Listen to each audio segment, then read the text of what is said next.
Yo, what's up, guys? It's Anabology, and today we're going to be doing a honey diet Q&A. This is most likely going to be part one of multiple because there were a ton of questions, and some of them are going to take some time to get into. So, first question. If someone were to experiment with 5 to 7 day bursts of protein restriction, likely with Coke and candy, is there a supplement stack that you would recommend to support the best results? And then they say, I would guess B vitamins, minerals, thyroid hormones, avoid fat solubles and organ blends, question mark. So this is a really interesting question because there's this new idea of a 5 to 7 day burst of protein restriction that people really haven't explored in the past. People used to be amenable to the idea of fasting because you would use your body fat as fuel and you would go through autophagy and break down old proteins in your cells. But this idea of just doing protein restriction alone, the immediate reaction to people is, well, one, wouldn't you lose muscle? And then two, wouldn't you just keep fat because you're still eating calories, but you're just restricting protein? So that's like the opposite of what you would want, right? And there's a super interesting mouse study that suggests the opposite, that if you do this 5 to 7 day burst of maybe even no protein, you will just lose a ton of fat and maintain your muscle. But this has not been translated to humans yet. So this is like a truly cutting edge thing. We're on the edge of discovery here if you try and do this. But I want to highlight the mouse study and show the actual results so that you know what to do if you want to try and replicate this in humans. So the study is called Multiomics Assessment of Dietary Protein Titration Reveals Altered Hepatic Glucose Utilization. So it's like a super boring and terrible title because scientists just love to not tell you the juicy facts of their study in the title. They just want to tell you the nice mechanistic data that they revealed. But what I would call this title is we fed mice no protein and they lost nearly all of their body fat. So if you look into the study, basically what they did is they did these different dietary regimes, 0% to 18% protein, and there were 6 of them, right? 2%, 6%, 10%, 14% protein in the middle. And they looked at their body fat and food intake and some other kind of biochemical parameters over a week. So I want to look at the extremes first to make this really simple. So the 0% protein mice, where they were fed basically only carbohydrate and fat, they lost nearly 20% of their weight over a week, whereas the mice that were fed 18% didn't lose any weight over the week. In fact, they gained like a little bit of weight, but within the kind of margin of error. And both of these groups ate the same amount of food. So despite the, mice that had 0% protein losing 20% of their body weight, they didn't eat any less calories. They just burned more calories. So the question obviously is, well, they ate no protein. Did they just lose muscle? But they actually differentiated between the fat mass and lean mass in this study. So the mice that ate 0% protein, they maintained their lean mass over the entire study. They basically lost no muscle. They started with around 20, 25 grams of lean mass, and they ended with around 22 grams of lean mass. And then the fat mass that they had, though, changed vastly. They all started with around kind of 8 grams of fat mass, and then the 0% protein mice ended with 2 grams of fat mass. So they lost almost all of their fat. And the mice that had the 18% protein diet, they ended with around the same amount of fat, like around 8 grams of fat. And that's the same with the 10 and 14% protein diet mice. So to make it really simple, the mice that ate no protein lost nearly all of their fat and they maintained their lean body mass. Just like all the other mice did, they all maintained their lean body mass. But the interesting thing here is that there is this really stark trend that you see that starts at around a 10% protein diet. So the 10% protein mice, which is kind of this middle group, right? They went from all the way 0% to 18% in their different groups. 10% protein mice gained weight over the entire study. They didn't lose any fat, right? If anything, they gained a little bit of fat. And once they dropped that 10% to 6%, they start losing weight. And then same thing with 6% to 2%, and then down to 0%.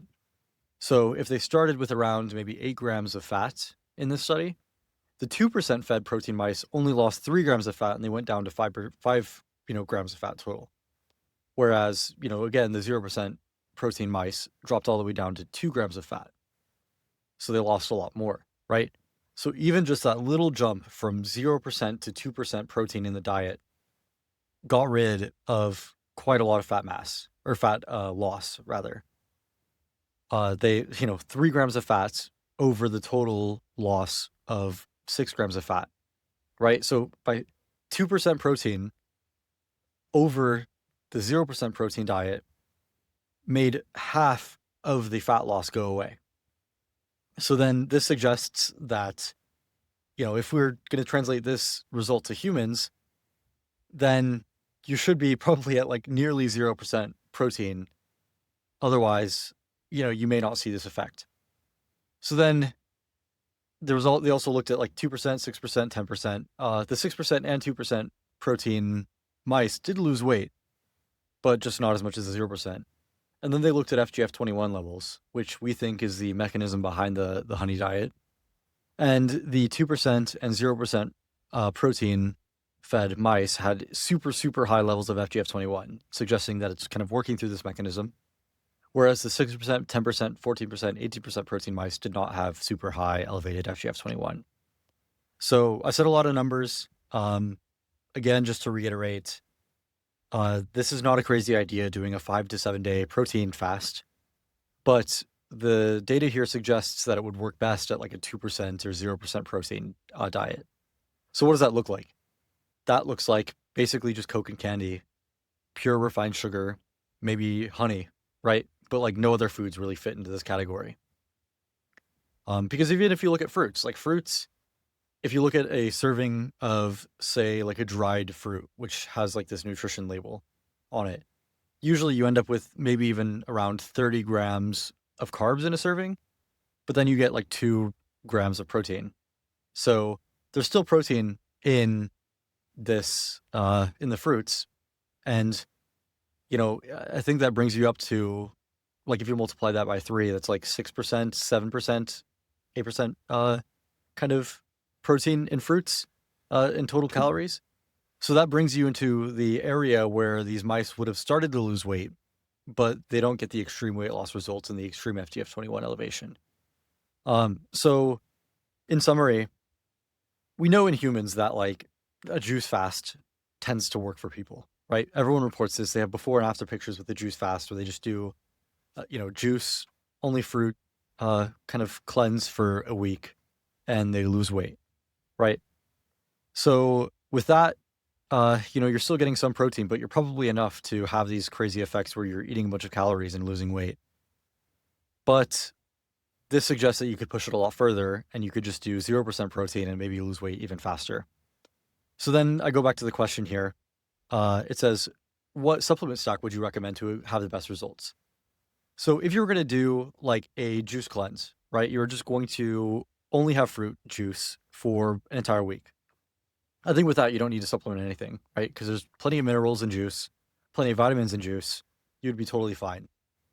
But if you're doing this kind of total protein restricted diet and you're not being fed by mouse handlers in a lab who are giving you synthetic vitamins and synthetic like dextrose and, fats, then yeah, you would probably need to do what they did in this mouse study and actually provide vitamins that aren't, found in the food that you're eating that's protein deficient, which is basically Coke, candy, honey. So yeah, I would suggest adding B vitamins and minerals generally. And like I think just a general B complex with every B vitamin would be good. I think a methylated B complex would be better because like sometimes people can have issues with non-methylated folic acid and some other B vitamins that aren't methylated.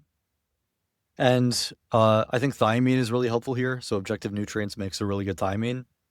And then there's a nice full-on every single mineral you need mineral supplement that I like from this company called, I guess they're called Spike. It's trispike.store is the place where you can get it. It's their Spike MB0.1, which has every mineral and trace mineral that you would need. So I think if you do this diet, I think it could work in humans. You could do a 0% protein diet for like a week and lose a bunch of fat. But yeah, supplement your kind of B vitamins and minerals. And then the interesting kind of point that they made here at the end of the question is that maybe they want to avoid fat solubles and organ blends. And I think that's actually a pretty good idea. So with fat solubles, there's some weird data that exists around fat soluble vitamins, like vitamin A, for example, inhibiting FGF21. And this puts us into a whole nother rabbit hole of kind of like the nature of FGF21 and how much of a war zone the literature of FGF21 is. So we're going to take a step back and kind of go out of this and look at another study. And this study is called Elevated FGF21 in Obese Insulin-Resistant States is Normalized by the Synthetic Retinoid Fenretinide in Mice.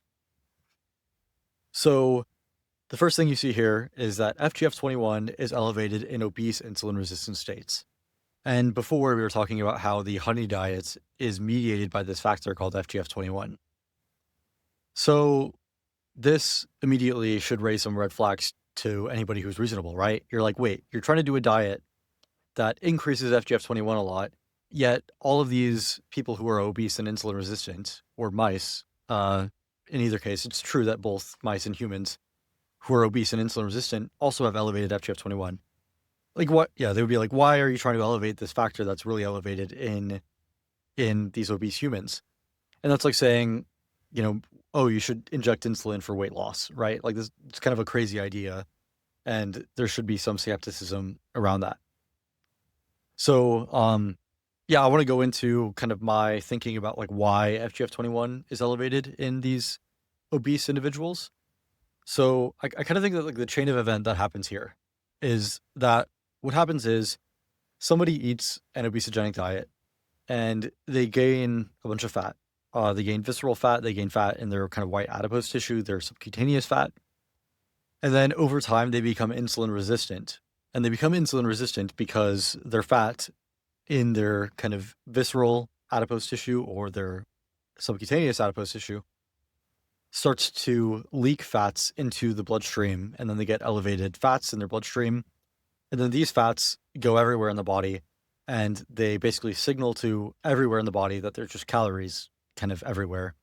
And every cell has too many calories. And then since they have too many calories, they start to resist insulin. And insulin is this factor that puts calories into cells. So the cells start to reject calories. And then since the kind of cells are rejecting calories, insulin is kept high in the blood. And even if there's like a signal to raise insulin when you eat glucose or have a bunch of calories, the cells just reject it. And then you get elevated blood glucose, elevated free fatty acids, elevated insulin. Right. So this causes these weird effects in insulin-dependent organs, right? So imagine I have a ton of calories and they're all from fat in my liver, and I have a fatty liver, right? Well, my liver is also insulin dependent. So if my insulin becomes insulin resistant because I have all these fats everywhere, just like leaking into my liver constantly, even from the lipid droplets inside of liver cells, well, then my liver, when it's insulin resistant, is going to reject the action of insulin, right? This is like tautological. Protein is taken up more when insulin acts on a cell, right? So if a liver cell sees insulin, it takes up protein from the bloodstream. So then what happens if I have this like really high kind of insulin independent fat signal to my liver, because fats don't necessarily need insulin to get into cells? Well, then it resists insulin and it can't take up any more protein. So to make like the story kind of this complex story a little bit more simple, whenever you're in an insulin resistant state, your liver does not take up enough protein. And you can now imagine with like the honey diet, where we say that protein restriction induces FGF21. And when you have calories in the liver that are, you know, exposed to like liver cells, when protein restriction happens, so when there is a limited protein state, then FGF21 is induced. Well, that's like this exact state that you see in insulin resistant individuals, right? They have low protein inside of their liver cells. They have high protein in blood, and they have high amounts of calories in their liver cells. They have high amounts of fat. So then FGF21 is induced because the liver is stressed. It doesn't see enough protein. It sees too many calories. And it's like, oh my God, we have to burn off all of these calories. It sends FGF21 all over the body, and then it tries to burn more calories. So then it's actually known that in these obese individuals that they're less responsive to external FGF21. So scientists have taken FGF21 and injected it into animals and people even, and they tried to see, is this external FGF21 that we inject going to raise the metabolic rate in the entire human and help them burn off all the calories? And the answer is, well, you need a lot, right? So if you just give them a physiological amount of FGF21, then these obese, insulin-resistant diabetic individuals actually don't really burn many more calories, and you need a huge dose of FGF21 to get the effect. So then the insulin-resistant, metabolically unhealthy individuals have this also FGF21 resistance. So to make that kind of a little bit easier to understand, if you are metabolically unhealthy, if you become insulin resistant, then you end up in a state inside of your liver where protein is kind of restricted by insulin resistance, and there is too much fat, too many calories there. So then FGF21 gets elevated, but the rest of the body does not respond to the FGF21. So then you remain obese because you are FGF21 resistant and your metabolic rate doesn't increase. So that is like the why in the literature FGF21 is associated with obesity. And when we do the honey diet, it's a very different scenario because you're inducing this externally and you're not insulin resistant, right? You're saying, I'm going to just eat no protein, which actually makes you a little bit more insulin sensitive. And then I'm going to add a bunch of calories to my liver, and then my liver is going to respond to it in this physiological way where it increases FGF21, and then the body responds to that FGF21 and burns off the extra calories. And you can know that it is still FGF21 sensitive and burning off the extra calories by the weight loss outcomes, right? If you're gaining a ton of weight, well, then maybe you're not responding properly to the FGF21, and maybe you should stop and change diets. If you are losing weight, well, then you are definitely FGF21 sensitive, and then you should be losing weight, and it is working as intended. So back to vitamin A, right? This study, they talk about how FGF21 is elevated in obese, insulin-resistant individuals, and these individuals are kind of insensitive to FGF21, which again, just to explain that. But then they're saying that the vitamin A and this synthetic retinoid called fenretinide inhibits FGF21. And then they were also saying that it improves kind of like this glucose tolerance and glucose disposal as well, and improves these other metabolic parameters. So they're kind of doing this like weird thing where FGF21 is like this definitively good thing, right? People have taken FGF21, they've overexpressed it in mice and looked at their lifespan, and they live longer. People have given FGF21 to obese individuals in really high doses, and same with mice and animals, and reduced their body weight and improved health outcomes. So it's like a good thing, right? But here they're saying that FGF21 is inhibited by vitamin A, and then they're claiming that it's like a good thing, right? So why are they doing that? Well, they're doing that because it induces these kind of better metabolic states is what they're saying. They're like, oh, well, the blood glucose went down, and there's some other kind of homeostatic things that are generally good. Like they looked at some other cellular pathways, what they said, that are beneficial, and suggested that these animals that had this vitamin A derivative or vitamin A alone in other studies as well, have these better kind of metabolic health outcomes. So how does this work? Basically, it looks like the vitamin A directly inhibits FGF21 in the liver, but it doesn't improve the liver's insulin sensitivity. So one idea here could be that, well, maybe the vitamin A improved the liver's insulin sensitivity, so now the liver took up protein, and then FGF21 was inhibited. But it actually didn't improve liver insulin sensitivity, so it has to work somewhere else. So the actual explanation that they came to was that it improved the insulin sensitivity of other tissues. So say you have like an obese diabetic individual that have high blood glucose, high free fatty acids, and then they give them this vitamin A derivative, and then it goes to their other tissues. It goes to their fat cells muscle cells maybe, and it improves insulin sensitivity in those cells, and it lowers the total caloric load from the blood that's being imposed on every cell, because it was basically the calories were put into these other insulin-dependent tissues, right?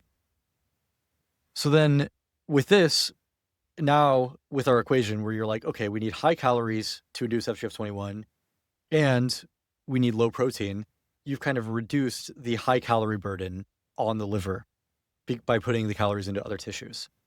And then they also say that the vitamin A directly represses the FGF21 through genetic mechanisms. So then, is this a good thing or a bad thing? Like this vitamin A derivative, putting calories into fat, kind of reducing FGF21 and then inducing these kind of maybe better metabolic outcomes is what they're saying, because it improved glucose homeostasis. My argument here is that probably not, because if you're putting calories forcefully into like white adipose tissue, it's going to grow and you're going to get fatter. But transiently, you're going to reverse this FGF21 increase that the body's not responding to anyway. And also there's this like direct genetic mechanism where it represses FGF21. So all of that, you can forget all of that if you want to. It's not super important to just understanding the honey diet. The thing that it's important to understand here is that obese individuals do have much higher FGF21 and they are FGF21 resistant. So that explains why there is all this discourse around FGF21 where it like might be good, might not be good, whatever. My answer is it's definitively good, but some people who are insulin resistant are also FGF21 resistant. And then you get these weird studies where they reduce FGF21 and say they have a better outcome, but it's because they improved insulin sensitivity somewhere else and FGF21 maybe sensitivity somewhere else. So then the thing that is important here, though, is that they did find that there was a direct repression of FGF21 with vitamin A through genetic means, through this retinoic acid sensitive element upstream of FGF21. So that suggests that maybe excessive vitamin A could inhibit FGF21 and then cause the liver not to produce enough FGF21, and then that could cause some issues.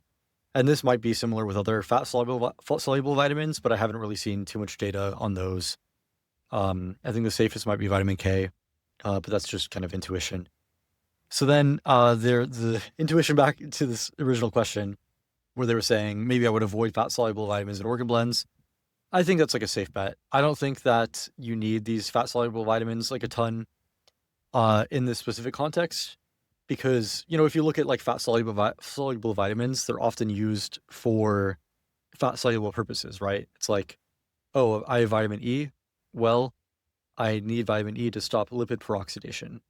So, and vitamin E is found in peroxidizable lipids, right? So, like the poison comes with the cure, is what I'm saying when it comes to fat solubles. So I think that the mile high view of this is that you can totally do a 5 to 7 day burst of protein restriction. And with that, I would just do B vitamins and minerals, and maybe really high load of thiamine would be really helpful. You could do thyroid hormones, but it's not necessary. Vitamin A might be bad to do. And then dietary cholesterol is another one. Dietary cholesterol seems to inhibit FGF21 as well. And there was a study that showed this, where they said liver X receptor negatively regulates fibroblast growth factor 21 in the fatty liver induced by cholesterol-enriched diet. So it may not be good to eat things with dietary cholesterol when you're doing this 5 to 7 day burst. But I think overall, like if you do a juice cleanse, you don't need to change anything. You don't need to supplement anything. If you do 0% protein, you definitely need to supplement some B vitamins and minerals. But otherwise, I think it's a totally reasonable regimen. So that's going to be like the longest, deepest question, I think. And these rest of the ones, the questions are going to be a little bit faster to answer and a little bit less deep. Hopefully, because that was a lot. So second question, can milk and how much be consumed in the first half of the day, or would the fat content disrupt the desired effect? So actually, the protein content in milk will disrupt the desired effect in the honey diet more than just the fat content, right? So as we saw in that one study, 2% protein diet lost a lot less weight than the 0% protein diet in mice, right? So doing protein as low as possible is good. I mean, you could have like a little bit of protein as long as you're keeping it maybe below 6% of your total calories in that first part of the day and have milk, right? So it's possible, but I would kind of caution against that because you can really easily go overboard. If you're having really good results on fruits, right? So say you do the honey diet and you only do fruits. You do no honey, no protein deficient, like totally protein deficient sugar sources. Well, one thing you could do if that diet works for you is just replace the protein in fruits with protein in milk and then switch to more refined sugar. So you could do like a honey that has no protein and then do a little bit of milk and then try and match like the protein and total carbs together that you were getting on the fruits. So just like try and match the macros and it might be okay. But I think it's really hard to do that and recommend that on this specific dietary regime. So then, they say I like to drink a liter of OJ and milk throughout the day. Again, it's, not the honey diet. You wouldn't be able to do that on the honey diet. And then they say maybe fruit, yogurts, and honey as a midday meal. And again, yeah, you couldn't do that on a honey diet. And then they say, another person says, cheat days, alcohol in moderation. I think the honey diet is great for cheat days. So you can totally cheat because you don't really lose water weight on the diet. So you're not going to have really big weight fluctuations on your cheat days. So you can totally go on and off. And it actually might be helpful. There are some arguments that FGF21 might have some resistance occur over time. So you might get some FGF21 resistance over time just by having too much FGF21 signaling. I'm not super compelled by this argument. It always seems to go hand in hand with other metabolic dysfunction, like rather than just having some net high FGF21 exposure. But maybe doing some cycling could help if you are running into a wall. I think it's worth trying. And then alcohol in moderation.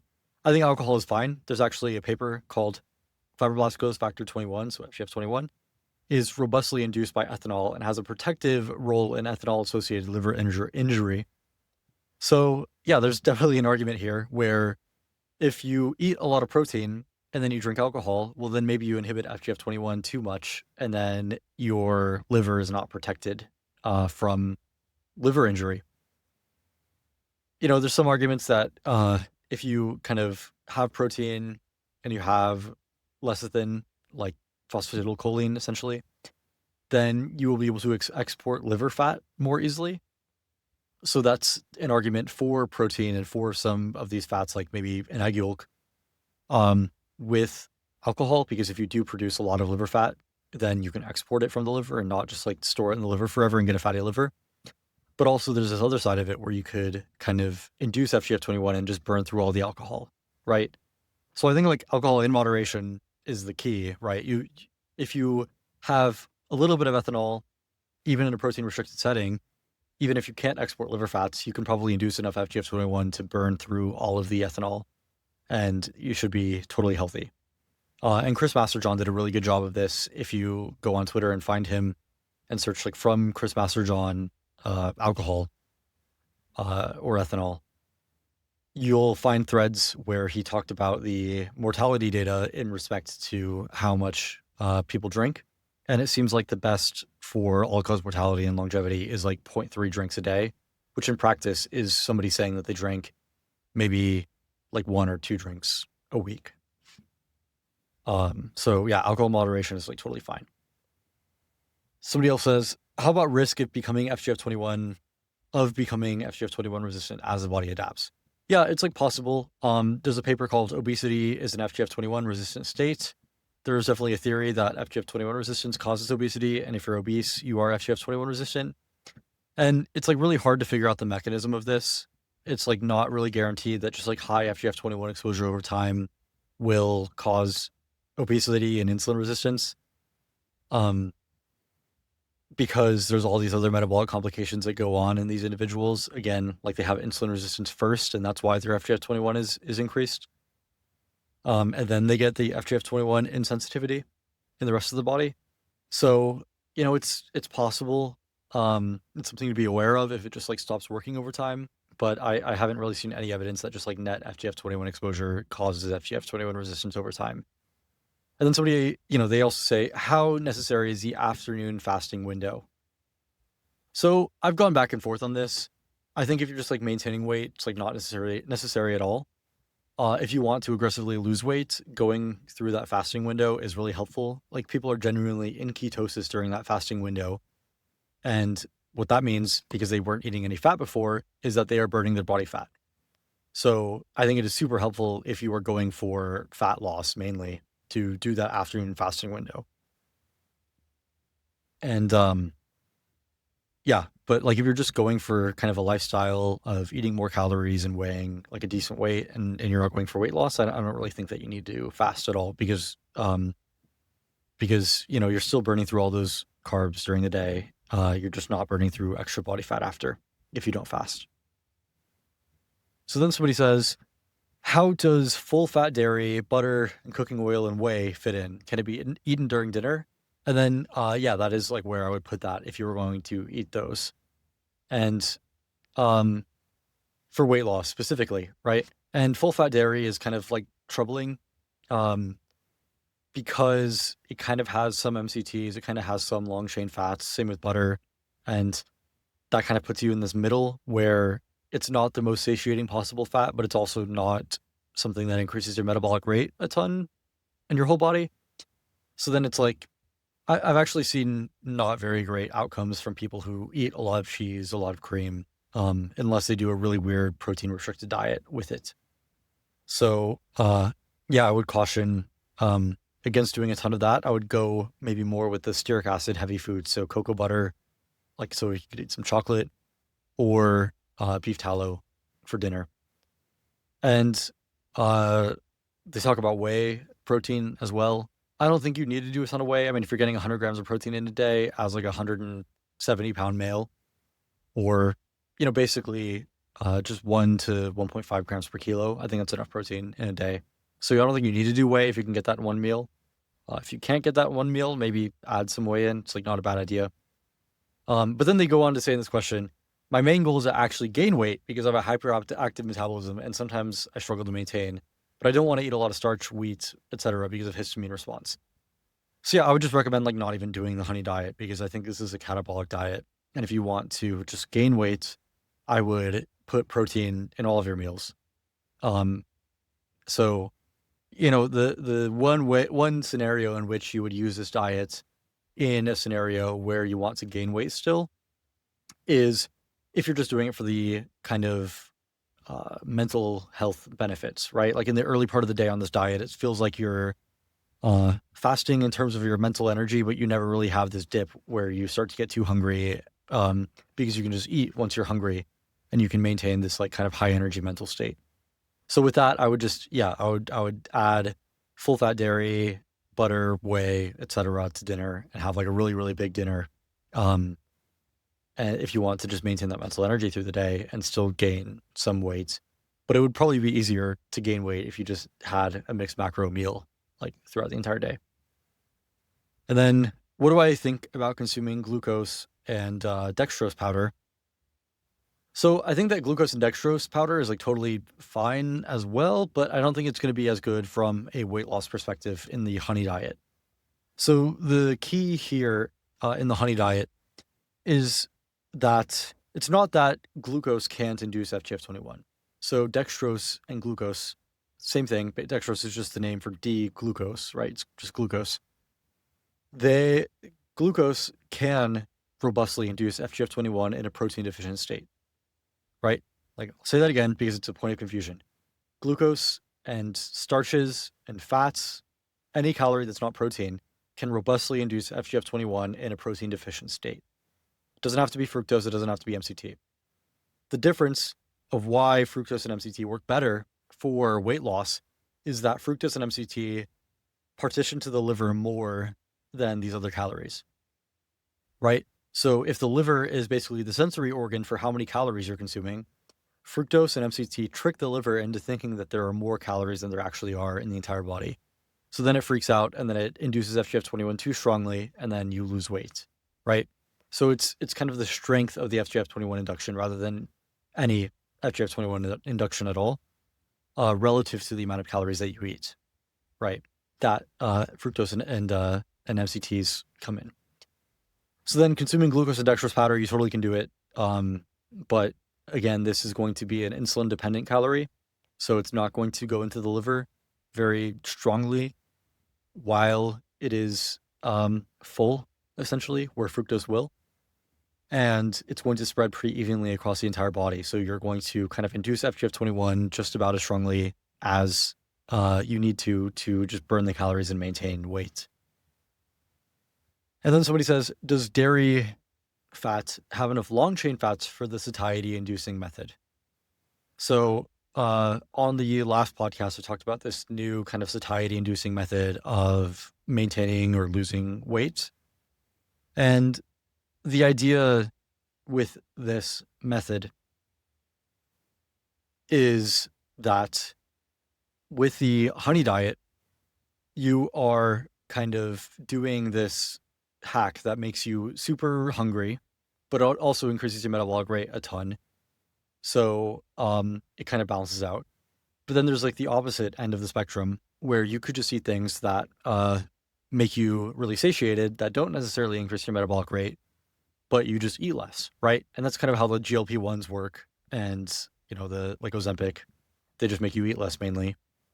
And there are specific foods that you could eat that would just improve your satiety. And you wouldn't be going through this FGF21 mechanism. You would just be eating kind of satiating foods. So the ones that I listed for that were like starches, stearic acid, kind of like beef tallow, cocoa butter. And then there were also just like high protein foods, right? Protein would inhibit FGF21, but it would give you some satiety. So it's not a bad idea on this mixed macro satiety inducing diet that doesn't have any time control really. So then the question is, does dairy fat have enough long chain fats for the satiety inducing method? And my answer is like not really, because it's kind of like in the middle, right? You have like palmitic acid, stearic acid a little bit too. You have MCTs, lower myristic, whatever. You have like the whole spectrum of fats, and it's kind of meant to make like a small animal grow really fast, right? Because for a child, so it's this mix of fats that's like not unhealthy for you, but it'll probably make you gain weight if you have a lot of it because it's in this middle area where some of it makes you hungry, some of it tries to increase your metabolic rate, but then the protein inhibits your metabolic rate increase, and then you're still just hungry. So then you eat too much, right? So it's like not perfect. And then if you do it in a protein deficient setting, there's still kind of some issues there sometimes when you mix carbs and fats. Like there's the whole idea of the Randall cycle. And it's unknown if you can, in a protein deficient state, mix carbs and fats like kind of in the long term and lose weight in humans. But there is some data where these mice that had the 0% protein diets did eat both carbs and fat and lost weight and didn't care about fructose or MCT. It was just like any carbs or fat, right? It was like dextrose.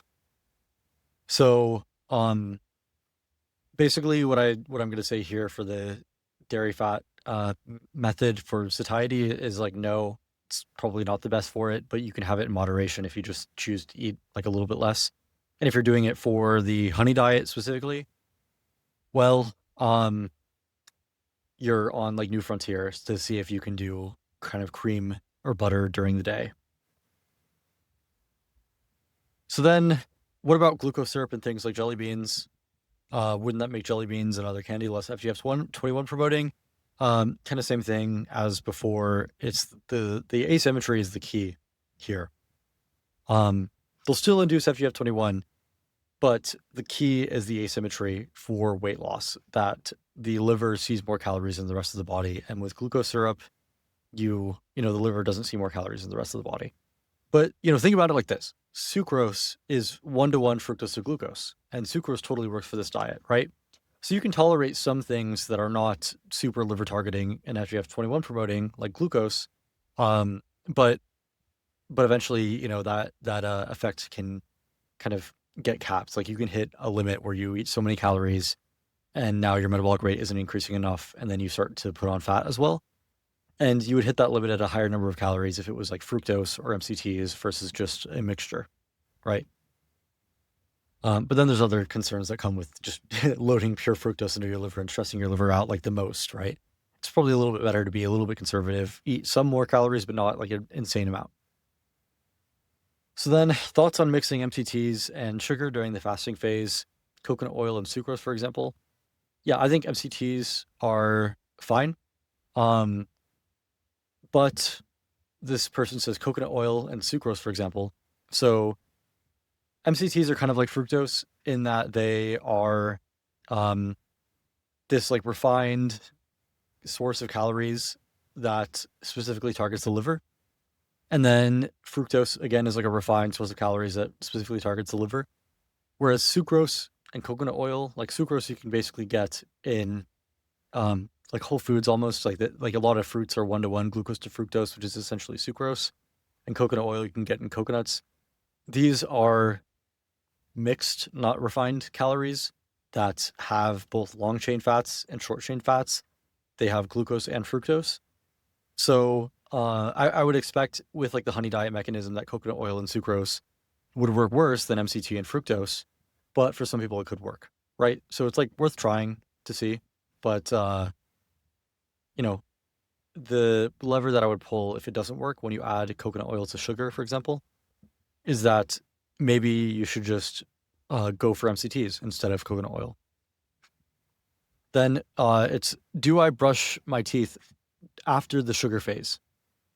Maybe it doesn't matter with raw honey, but something like the Coke diet seems hell on the teeth.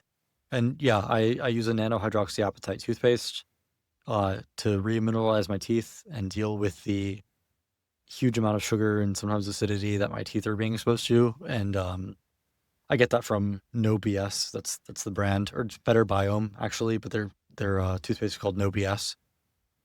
Um, so yeah, I think it's like really important. I mean, this is like something that isn't very easy to argue on this diet, that it's like great for your teeth.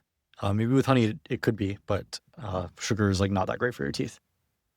And then, do I recommend it for weight loss for somebody with fatty liver? And no, I don't. I think it'll be tough on the liver. With fatty liver, you probably have these other effects, like we said before, where you have elevated free fatty acids, you might be pre-diabetic, and your rest of your body might be FGF21 deficient. You might already have elevated FGF21 if you have a fatty liver, because if your liver is insulin resistant and it has all these fats, well, then your liver might be seeing fats with no protein because protein is kept in your blood because insulin is inacting. And so you're already doing the honey diet when you're just fasting, and also for the rest of the time. So I think like my first priority for somebody with fatty liver would be probably just to reduce calories and try and improve quality of calories until you can reverse some sort of fatty liver, and then you could try this diet. Next question, does collagen protein affect FGF21? So collagen actually affects FGF21 the least out of basically all proteins. So the Lamming lab was the one who kind of did all these studies where they singled out a single amino acid called isoleucine, and they restricted it in mice. And restricting isoleucine increased lifespan in these mice by like more than 30%.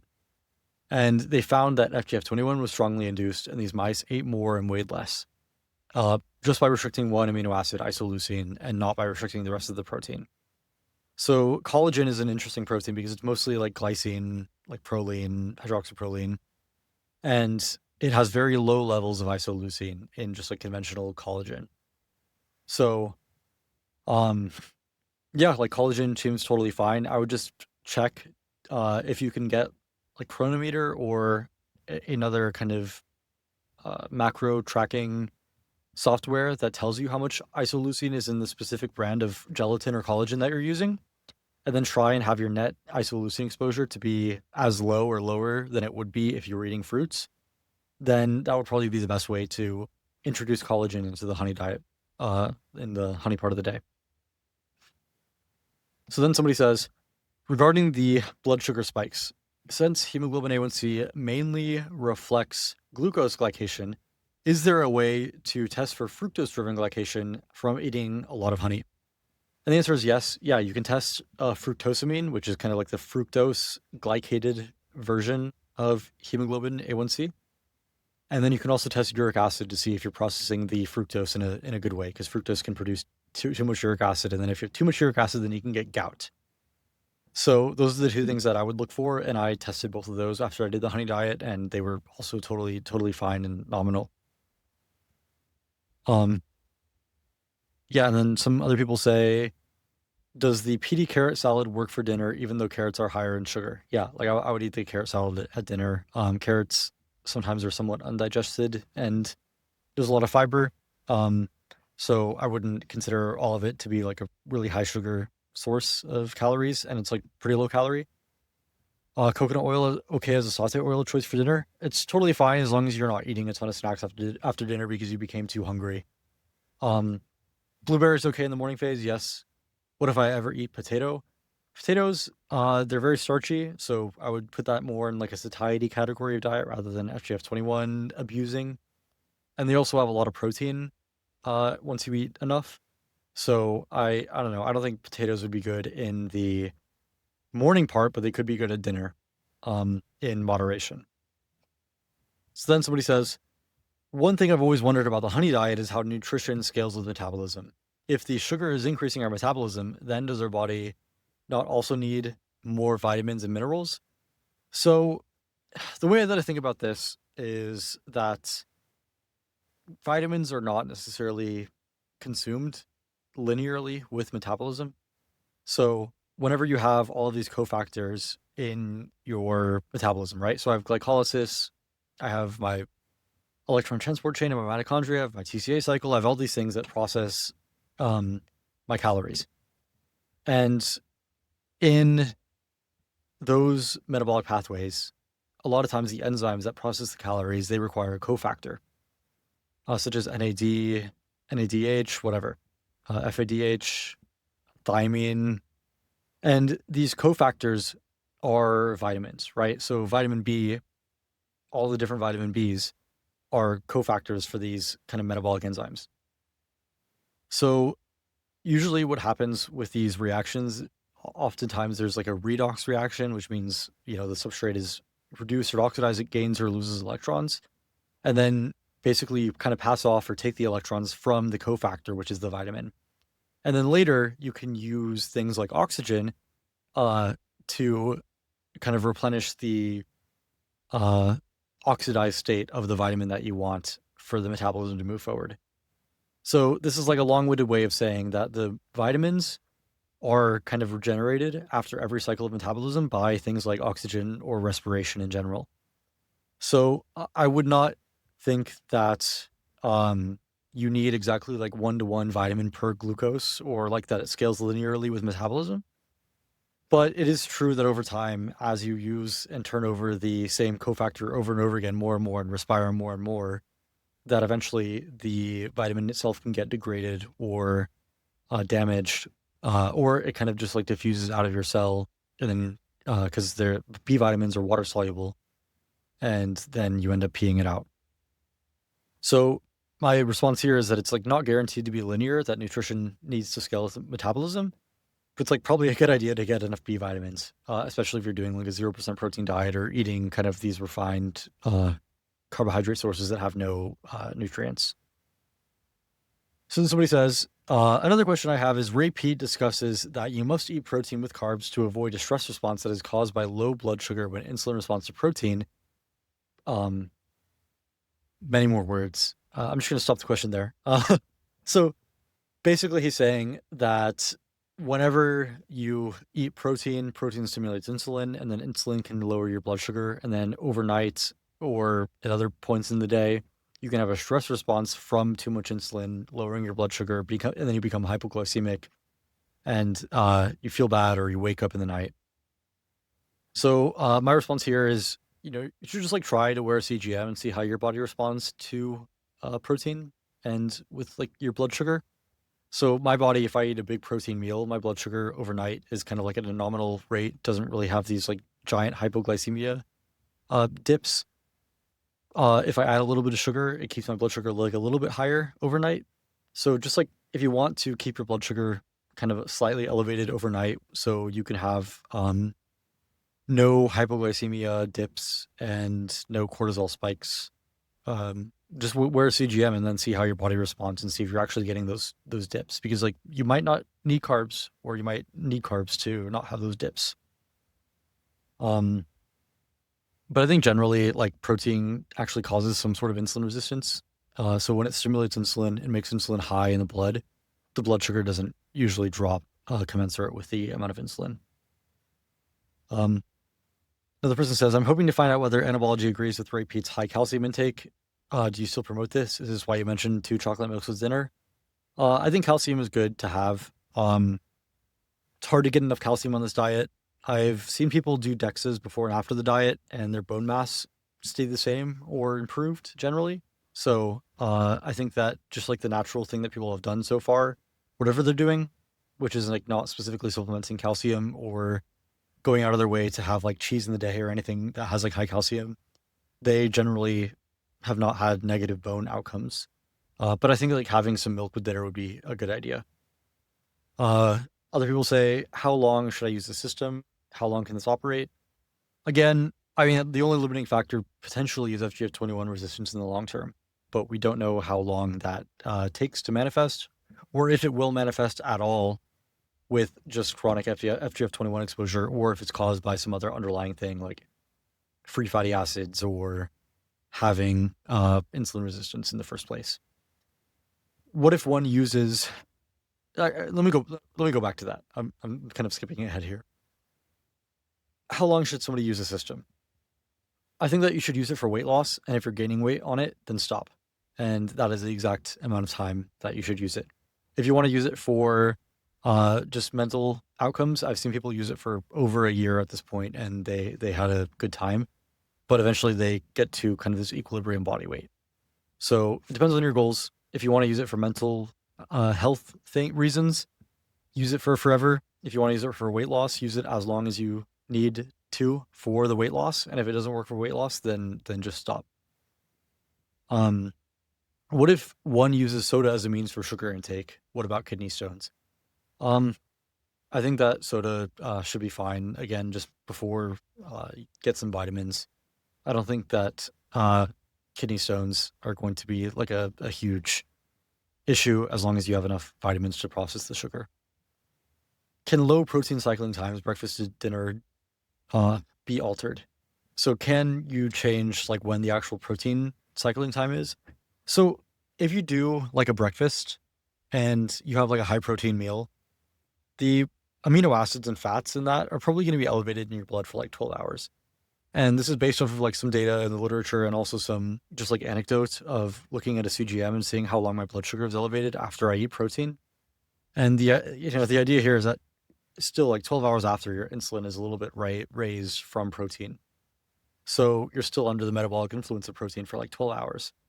So you can't really put the sugar phase after you eat a big protein meal in the day, which is why I suggest to put protein at dinner and then just sleep through the protein time, because you need to fast during that time. It could be possible to say do like a big protein meal at like 6 a.m. and then wait 12 hours to 6 p.m. and then do sugar from like 6 to bedtime. But that's like a pretty narrow window and a weird diet, I think. Without protein, can sugar and fat work? This is unknown still. The Randall cycle like might be real. Maybe you can only process one at a time efficiently, one of sugar or fat. But I mean, again, in these like mouse studies where they restricted protein or they did 0% protein, they were eating both carbs and fat, and they had really high FGF21 and they lost weight. So it seems possible. But my intuition is that it would work a little bit worse than just say sugar alone for weight loss outcomes, because then you just get the fat from your body fat if you're not adding dietary fat in when you need more calories because you induce too much FGF21. Why do I keep waking up at night because of low blood sugar on the honey diet? Well, it's because of low blood sugar. You probably should add a little bit of carbs to your high protein dinner, and then your blood sugar will be more elevated overnight. How much sugar do I need to be consuming through the day for this to work? I think that you should just eat to hunger on this diet. If you are able to eat some sugar and then not eat for a while. Like that's also fine. If you are hungry all day, you should just be eating all day. I think that hunger and sugar aversion are kind of like the feelings that are associated with the hormonal responses that we want. If you're hungry, then you're very generally insulin sensitive, and your cells are trying to accept calories because they have burned through too many calories. So it's a good idea to eat then. And then you can, you know, get a bunch of calories to the liver, and the liver sees too many calories, and then it induces FGF21. And then once you induce FGF21, then you feel a sort of sweet aversion uh, at high levels. So then you stop eating, right? So I think like hunger and then aversion to sweets is kind of the thing that you should be looking for, and you shouldn't be going really for a calorie target, but just eat as much as you want, like literally as much as you want, but of the right foods. Does the honey protocol work for somebody who's not metabolically optimized or healthy? I think it's like hard because again, there are people who are FGF21 resistant. So if when you say you're not metabolically optimized or healthy, if you're like actually pre-diabetic, I would stay away and just do kind of like a more conservative diet until you are insulin sensitive. But yeah, with that, you know, if you're just saying that you're not metabolically optimized because you feel bad sometimes, but your blood work is fine, I think you should definitely try it. Um, and that's where I'm gonna end it for today. Just rapid fire there in the end. Um, but yeah, I have plenty more questions here, probably equivalent or maybe double the amount of questions that I answered today. But yeah, so thanks for listening, and let me know if there's anything, any more questions that you want to ask of me and make me record these long sounds.